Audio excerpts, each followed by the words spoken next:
bem? Meu nome é Kate Martins e hoje eu vou compartilhar com vocês um pouco da minha jornada de fé. Será apenas um breve resumo porque as lutas e batalhas foram muito grandes e eu, na verdade, não gosto de expor muito a minha vida pessoal. Então, falar de algumas questões que eu vou tratar aqui não é nada confortável. Bom, eu nasci em um lar católico. Até os meus 10 anos eu estudei em escola de freira. A minha família praticamente toda era católica, exceto a minha avó materna, que era da Assembleia de Deus. Aos 8 anos de idade eu fiz a catequese, a primeira comunhão e frequentava missas com a minha família, com a minha mãe. Porém, aos 10 anos de idade, a minha mãe se converteu numa igreja neopentecostal, a Igreja Universal do Reino de Deus. A nossa vida mudou. Eu deixei de frequentar as missas e passei a frequentar essa igreja com ela.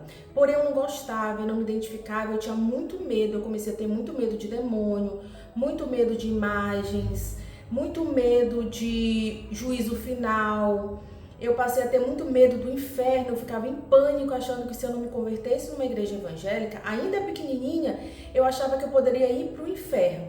Então eu comecei a ser atormentada com essa noção de um Deus que poderia me mandar para o inferno se eu continuasse na igreja católica. Mas apesar desse medo, eu não me identificava com a igreja protestante. Eu frequentava algumas vezes a igreja batista, porque uma amiga nossa, uma amiga da família, me levava, ainda pequenininha, com 8 anos, 10 anos, mas eu não me identificava e eu não sentia vontade de participar daquela comunidade de fé, apesar de todo aquele medo que eu nutria. Eu e a minha família, nós nos mudamos do interior, daqui do Maranhão, e viemos para São Luís, quando eu tinha 11 anos. A partir desse momento, eu perdi total contato com a Igreja Católica.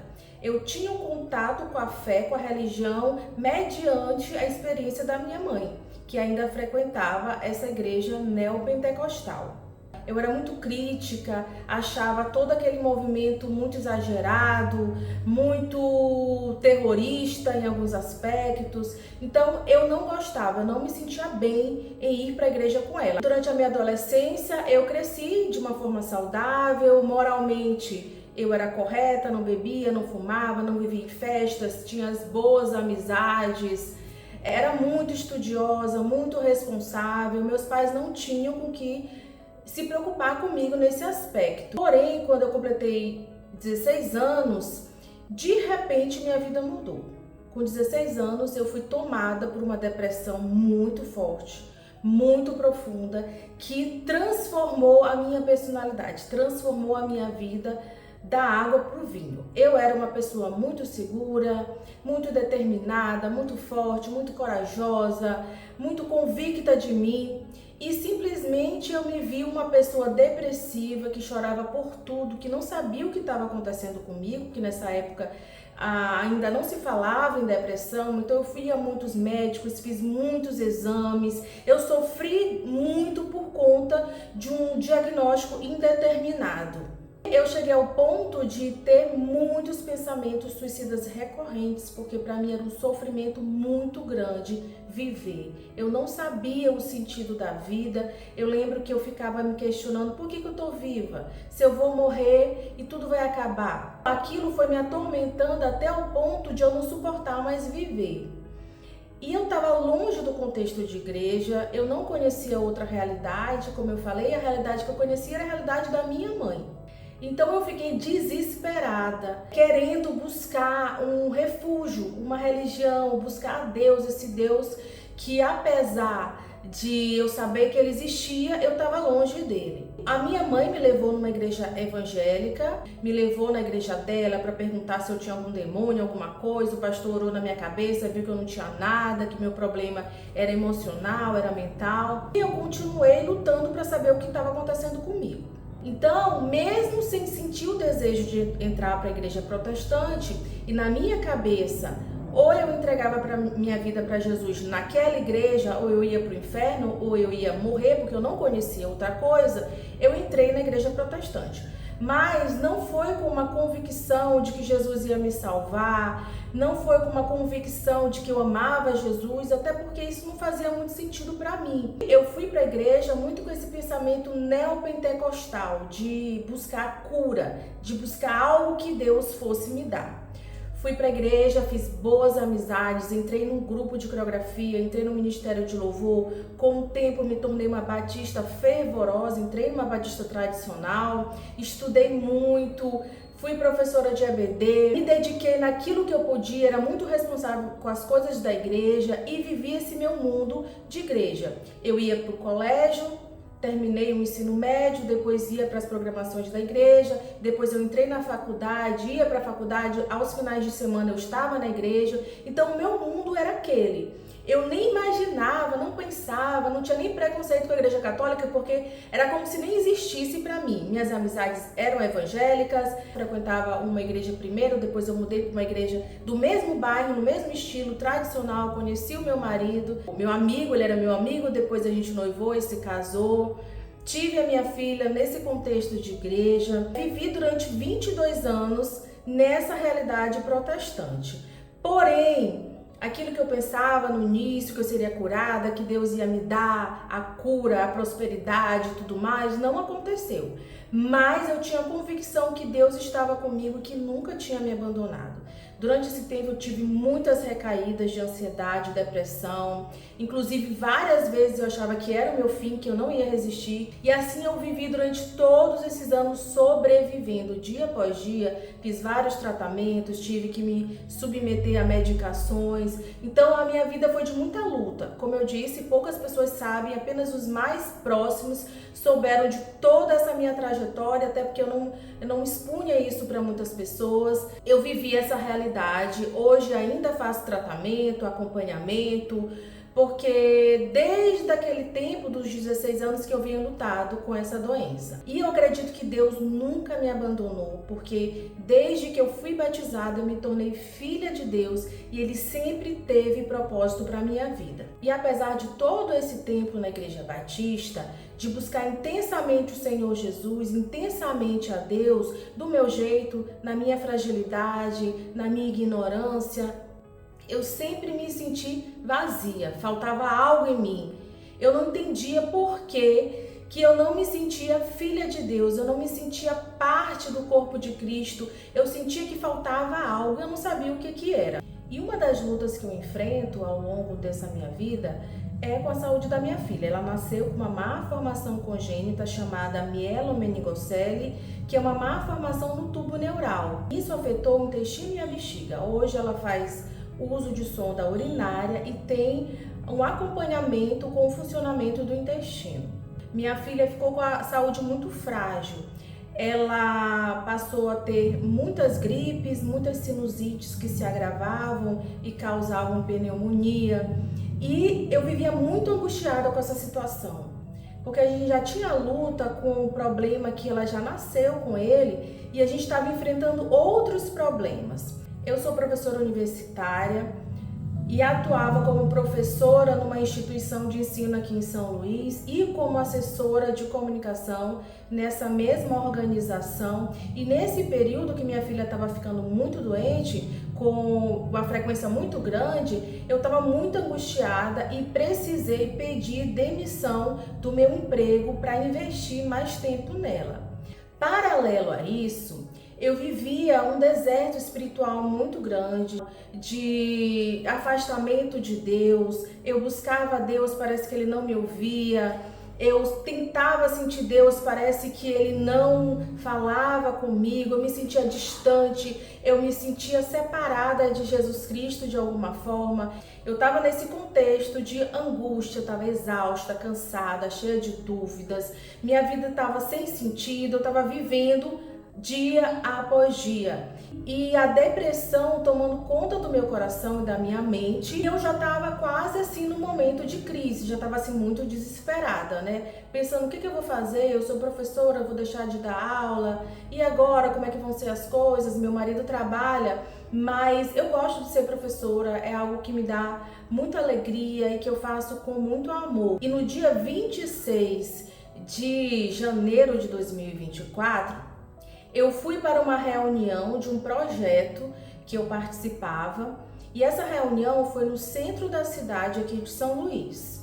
Eu até falei dessa experiência num vídeo que eu postei aqui no YouTube, que é "Sou protestante e católicos não são idólatras". E nesse dia eu fui nessa reunião, na hora do almoço eu me desloquei até um local onde eu gosto muito de comer, tem uma cafeteria muito boa, e eu fui.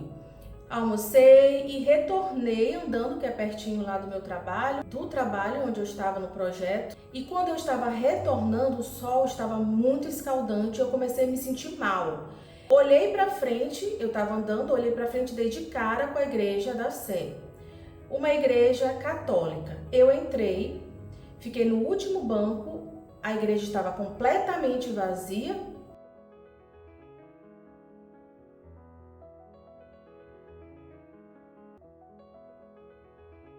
E eu fiquei ali sentada e eu senti uma paz muito grande. Eu aproveitei, mesmo sendo evangélica, para orar. E aí eu fiquei orando, olhando, meditando todas aquelas imagens que estavam ali no teto, nas paredes, as imagens dos santos. E eu fiquei ali orando e uma das coisas que eu mais perguntava para Deus era: Senhor, por que a igreja do Senhor se dividiu? Por que tanta confusão? Por que, Senhor? Quem está certo, católicos ou protestantes? Senhor, fala comigo. Eu fiquei falando sobre a história da igreja, meditando e coloquei algumas questões pessoais diante de Deus. Eu fiquei ali até por volta das 3 horas da tarde e depois retornei para a reunião. Mas algo aconteceu comigo. Depois que eu saí daquela igreja, eu senti um forte desejo de conhecer a fé católica. Porque eu pensei, gente, Deus ele traz paz. Deus ele traz algo de bom no nosso coração. Se aquela igreja do demônio, se aquela igreja é errada, se aquela igreja é cheia de gente afastada de Deus, por que aquela igreja trouxe tanta paz no meu coração? E eu vi que aquele questionamento, com a vontade de buscar a Deus diante daquele deserto espiritual que eu estava vivendo.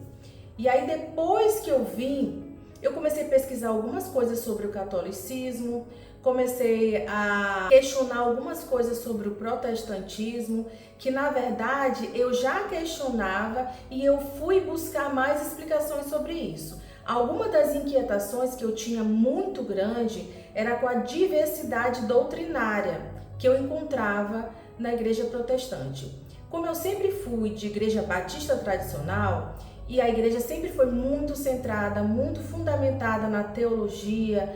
A gente nunca se baseou em experiências pessoais. Na verdade, o batista tradicional ele é um pouco cético, ele não acredita em nada. Tudo é simbólico e a matéria não vai conferir graça para ninguém, a matéria é apenas a matéria. Então, o batista ele é muito cético. Cresci nesse contexto de criticidade, de estudo teológico, e me desenvolvi, como eu entrei na igreja ainda adolescente, eu me desenvolvi na minha fase de juventude dentro dessa linha teológica mais centrada, mais equilibrada, mais racional. Eu me questionava muito sobre essa questão de tanta gente falando coisas diferentes, às vezes sobre o mesmo texto, sobre o mesmo tema. Eu comecei a me perguntar, onde está a verdade? A verdade ela é múltipla? Se a verdade existe, por que ela é tão repartida? Por que ela é tão contraditória? Tem que haver uma verdade. No começo da minha caminhada, eu entendia que a Igreja Batista era verdadeira, porque, ao meu ver, ela era mais teológica, ela era mais ortodoxa, ela era mais correta, ela era mais equilibrada. Então, diante de tantas igrejas, eu acreditava, eu encontrei a igreja mais verdadeira. Só que com o passar do tempo, isso parou de fazer sentido para mim. Até por uma questão filosófica e racional, a verdade, ela tem que existir, ela tem que estar em algum lugar. Então, esse foi o primeiro ponto. Onde está a verdade? Quem está com a verdade? Qual cosmovisão é verdadeira? Qual Jesus é verdadeiro? O Jesus da Assembleia, o Jesus da Batista, o Jesus da Igreja Universal, o Jesus da Igreja Presbiteriana, da Igreja Metodista, o Jesus da Igreja Luterana, Anglicana. Qual Jesus é verdadeiro? Porque cada um me apresenta um Jesus de uma perspectiva diferente. Dentro dessas linhas teológicas, a que eu tinha mais embate e mais conflito, que eu abominava com toda a minha alma, é a doutrina calvinista. Gente, a doutrina calvinista, para mim, é a doutrina anticristã, que me perdoe os calvinistas que eu conheço que estão me ouvindo. E dentro das minhas reflexões para refutar o calvinismo, eu comecei a pensar, mas esse não foi o Deus pelo qual eu me entreguei na minha adolescência. Tampouco foi o Deus que eu conheci quando eu ainda era criança. Tá, mas se cada um fala uma coisa diferente, o que será que fala a Igreja Católica? Será que na Igreja Católica, de fato, Deus ama a todos? Ou Deus deseja salvar todos? Eu vou conhecer, eu vou aprender sobre o que diz a Igreja Católica. E aí instalou, né, aquela luzinha ali, se acendeu e eu senti o desejo de estudar a soteriologia católica, como a Igreja Católica interpreta a salvação dos pecadores. E esse foi um ponto que me acendeu a luz para que eu sentisse o desejo de conhecer a Igreja Católica. E fazendo essa reflexão sobre a minha fé, olhando para o meu interior, eu comecei a ver que eu estava me enganando, que na verdade a minha fé já tinha ido embora há muito tempo. E que no fundo, eu não cria em nada, eu não cria mais em Deus. Eu estava muito longe de Deus há muito tempo. Eu estava sustentando algo insustentável dentro de mim. Quando eu reconheci que eu não tinha fé, eu comecei a duvidar também da existência de Jesus Cristo. E eu fiquei tão desesperada quando eu me dei conta que eu não cria mais em Jesus Cristo, que eu entrei em pânico. Eu tive uma crise de pânico aqui em casa, chorei muito, tive que ir pro hospital, voltei para casa, mas eu voltei muito abalada, me sentindo muito vazia. Eu disse, gente, a minha vida tá sem sentido, a minha vida não tem esperança, porque a minha esperança está em Jesus e eu simplesmente não acredito mais em Jesus. Simplesmente eu não vejo mais sentido na vida, na fé, nas pessoas. E eu entrei no meu quarto e eu chorei demais. Eu chorei muito. E eu falei para Deus, Deus, eu não acredito em você. Deus, para mim as coisas estão sem sentido. Eu não vejo fé nas pessoas. Não que as pessoas não tivessem fé, isso era algo muito meu, né? Eu não conseguia perceber essa fé nas pessoas no meu contexto religioso. E eu falei para ele, Deus, eu não creio mais. Mas ainda nessa situação de incredulidade, eu quero crer, eu quero te amar, eu não quero desistir. Tu és tudo que eu tenho para mim. Eu fiquei orando, chorando. Me dê uma chance, Senhor. Me dê uma chance de estar perto de Ti. Me dê uma chance de Te conhecer. Por favor, se eu me afastei de Ti, eu quero estar mais próximo de Ti. Aí eu comecei a pedir perdão por todo o meu pecado, por todo o meu afastamento, por toda a minha incredulidade, por todos os meus erros. Eu me derramei ali diante de Deus e chorei muito e pedi para Jesus uma chance. Disse, Senhor, traga fé para o meu coração, me ajude a crer, me ajude a crer. E eu chorei muito e aí eu me levantei. Quando eu me levantei, gente, foi algo assim automático.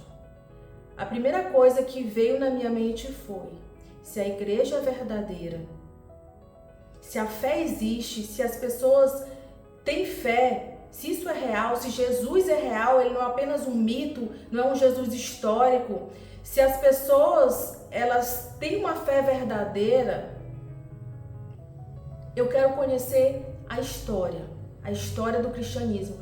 Como viviam os primeiros cristãos?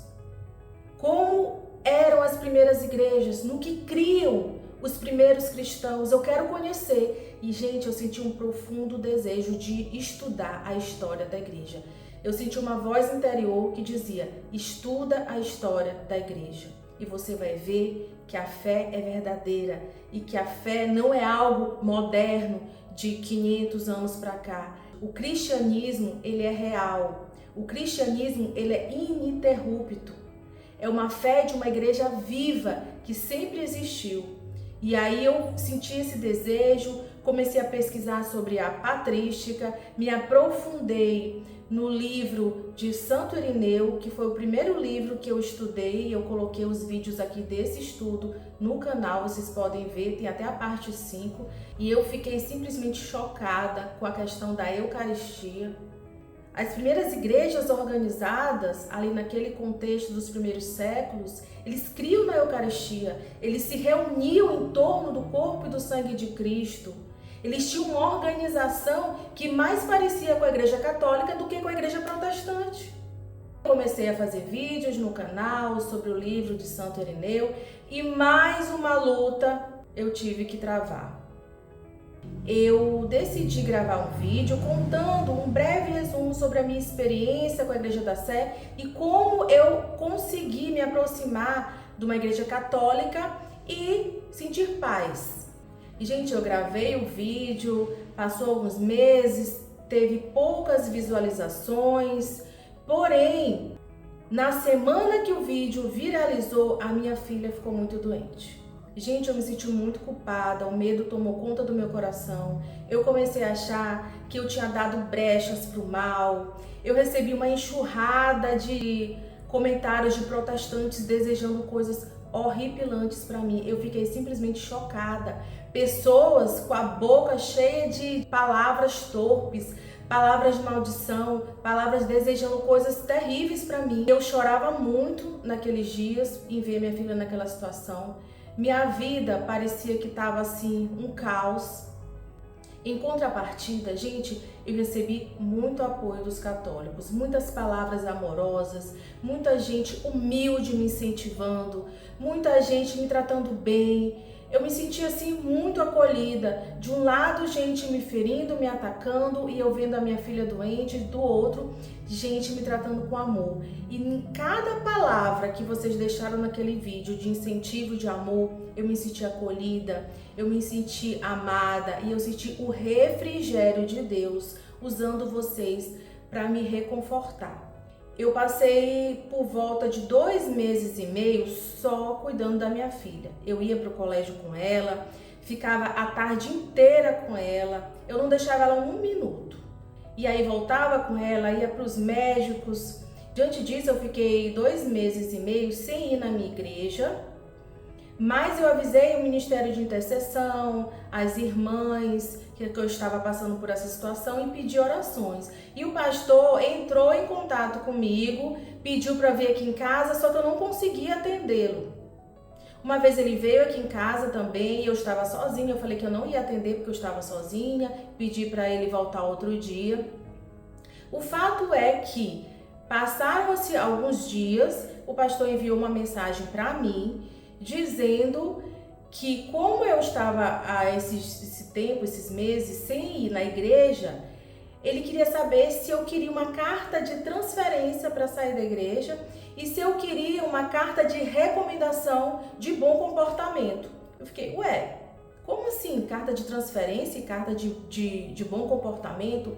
E eu fiquei um pouco chateada e surpresa com essa atitude dele e falei, não, pastor, eu não quero carta de transferência, não quero nenhuma carta de recomendação por bom comportamento, o senhor pode excluir o meu nome do hall de membros, ponto. Exclua o meu nome, exclua o nome do meu marido, minha filha não era batizada, logo ela não fazia parte da membresia da igreja. Cerca de 2 dias depois, ele mandou outra mensagem dizendo que já havia tirado meu nome e eu me encontrei nessa situação. Minha filha doente, sozinha, junto ao meu marido, claro, e com a minha filha, cuidando da saúde dela, desempregada e agora desigrejada. Foi muito difícil para mim, eu sofri muito, eu me senti muito sozinha, eu me senti, de certa forma, abandonada por Deus.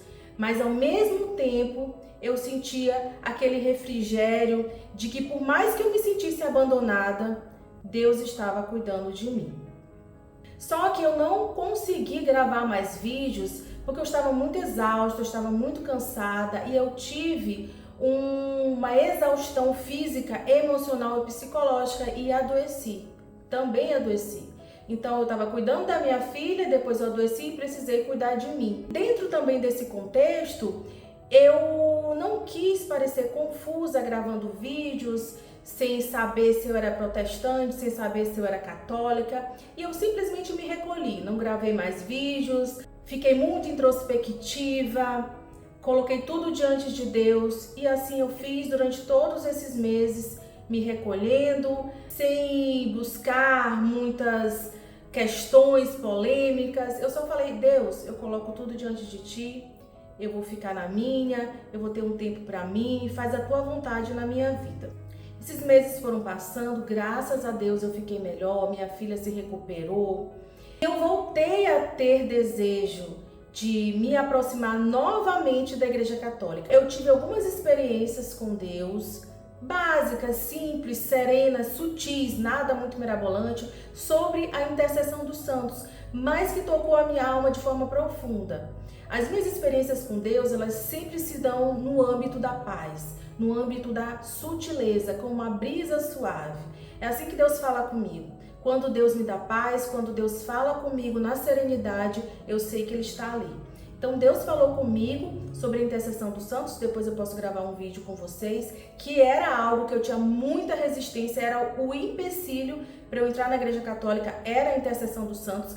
E Deus me revelou que o meu principal problema era o medo. Eu tinha um medo que me limitava. E Deus me mostrou que eu precisava vencer esse medo para que eu avançasse na fé católica.